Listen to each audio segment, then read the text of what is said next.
365 రోజులు నిండు కుండలా ఉండే గోదావరిని ఎండబెట్టిన పాపం కాంగ్రెస్దే అని మండిపడ్డారు మాజీ ఎమ్మెల్యే పుట్టా మధు.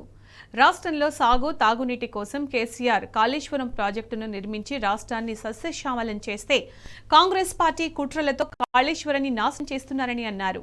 కన్నెపల్లి పంప్ హౌస్ ను పరిశీలించిన ఆయన కాంగ్రెస్ పార్టీకి హరీష్ రావు పెట్టిన డెడ్ లైన్ ను స్వాగతిస్తున్నట్లు తెలిపారు.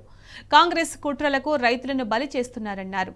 ఇప్పుడు కూడా మేడిగడ్డ నీళ్లు వృధాగా కిందకు పోతున్నాయన్నారు. మేడిగడ్డ రిపేర్ చేయకుండా నీటిని ఎత్తిపోసే వీలుందని, కన్నెపల్లి పంప్ హౌస్ ఆన్ చేస్తే నీటిని ఎత్తిపోయొచ్చని అన్నారు. కన్నెపల్లి పంప్ హౌస్ ఆన్ చేస్తే రైతులకు మేలు జరుగుతుందని, లేని పక్షంలో రైతులే కాంగ్రెస్ నాయకులకు బుద్ధి చెప్తారని పుట్టా మధు అన్నారు. మనం నిలబడి ఉన్నాం. హరీష్ రావు గారు ఏదైతే కన్నెపల్లి లైవ్ వాటర్ను తీసుకోవచ్చు, రైతులను రక్షించవచ్చని ఏదైతే నిన్న ఈ సమాజం ముందు ఉంచిండ్రో, ఇవాళ నగ్న సత్యంగా మనకు గోదావరిలో లైవ్ వాటర్ పోతా ఉన్నాయి. దీనికి పెద్ద మేడిగడ్డ గేట్లు వేయాల్సిన అవసరం లేదు. ఈ పంప్ హౌస్ నుంచి మనం ఈజీగా గుంజవచ్చు. పంప్ హౌస్లకి ఏ ఒక గేట్ వేయకుండా కూడా నీళ్ళు వచ్చే అవకాశం ఉంది. మేడిగడ్డ గేట్లు వేయకుండా కూడా ఈ నీళ్ళను తీసుకొని మీది ప్రాంత రైతులను కాపాడుకునే అవకాశం ఉన్నది. వరుణ దేవుడు కరుణించలేదు. ఇవాళ జూలై 7వ తేదీన ఉన్నాం మనం. ఇప్పటి వరకు అసలు నార్లు అడగడానికి కూడా నీళ్లు లేనటువంటి పరిస్థితులు గోదావరి బేసిన్లో ఉన్నటువంటి ఈ పంట పొలాలు పరిస్థితి ఉన్నది కనుక ఈ రేవంత్ రెడ్డి గారి ప్రభుత్వం, ముఖ్యంగా మంత్రి నియోజకవర్గ శాసనసభ్యుడు ప్రాతినిధ్యం వహిస్తున్నటువంటి దుద్దిల్ల శ్రీధర్ గారి నియోజకవర్గంలో మనం ఉన్నాం ఈ కన్నెపల్లి.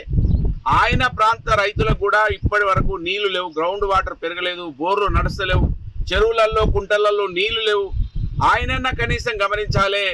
నువ్వు రేవంత్ రెడ్డి గారికి వంత పాడడానికి నీకు ఓట్లేసినటువంటి ప్రజలని నువ్వే చంపుకొని తిన్న చందంగా గద్ద మాదిరిగా నీ ప్రవర్తన ఉన్నదనే విషయాన్ని గమనించాలని డిమాండ్ చేస్తున్నా. ఇవాళ సుందిళ్ళ దగ్గర, అన్నారం దగ్గర ఈ ప్రాంతం అంతా కూడా నీళ్లతోటి, నీళ్లు లేక అల్లాడిపోతా ఉన్నారు, తల్లాడుతూ ఉన్నారు. రైతులైతే ప్రతిరోజు చూసి ఆకాశం వైపు మళ్ళీ చూసేటువంటి పరిస్థితులు 4 సంవత్సరాల తర్వాత, 3 సంవత్సరాలు కేసీఆర్ గారి నాయకత్వంలో కాళేశ్వరం ప్రాజెక్టును వాడుకోవడం వలన గ్రౌండ్ వాటర్ పెరిగి చెరువులలోకి కుంటలలోకి నీళ్ళు వచ్చి సస్యశ్యామలంగా మారినటువంటి ప్రాంతం, మత్స్య సంపదతోటి కూడా సస్యశ్యామలంగా మరి అనేక మంది కడుపు నిండినటువంటి ప్రాంతం మళ్ళీ ఎడారిలా మారిపోయింది. మన హరీష్ రావు గారు ఏదైతే నిన్న చెప్పిండ్రో లైవ్ చూపించడానికి నేను ఇక్కడ రావడం జరిగింది. హరీష్ రావు గారు ఏదైతే అనౌన్స్మెంట్ చేసిండో కన్నెపల్లి పంప్ హౌస్ లక్షల మందిని తీసుకెళ్లి మేము ఆన్ చేస్తామని చెప్పిర్రో నేను స్వాగతిస్తా ఉన్నాను. ఈ నియోజకవర్గ మాజీ శాసనసభ్యుడిగా, బీఆర్ఎస్ పార్టీ ఇన్ఛార్జిగా ఇది రావాలే. కన్నెపల్లి పంప్ హౌస్ ఆన్ చేయాల్సిన అవసరం ఉన్నది. ఈ రైతాంగం అంతా కోరుతా ఉన్నది. మా భూములు అప్పుడు ఇచ్చినప్పుడు బాధపడ్డం, ఇవాళ మా భూములు ఇచ్చి ఈ ప్రాజెక్టు ఎడారిగా మారిపోతే చూడలేకపోతున్నాం అని బాధపడతా ఉన్నారు. కనుక ఈ కేసీఆర్ గారిని, హరీష్ రావు గారిని ఈ పంప్ హౌస్ల ప్రారంభం కోసం, ఆన్ చేయడానికి కోసం రావాలని స్వాగతిస్తా ఉన్నాను.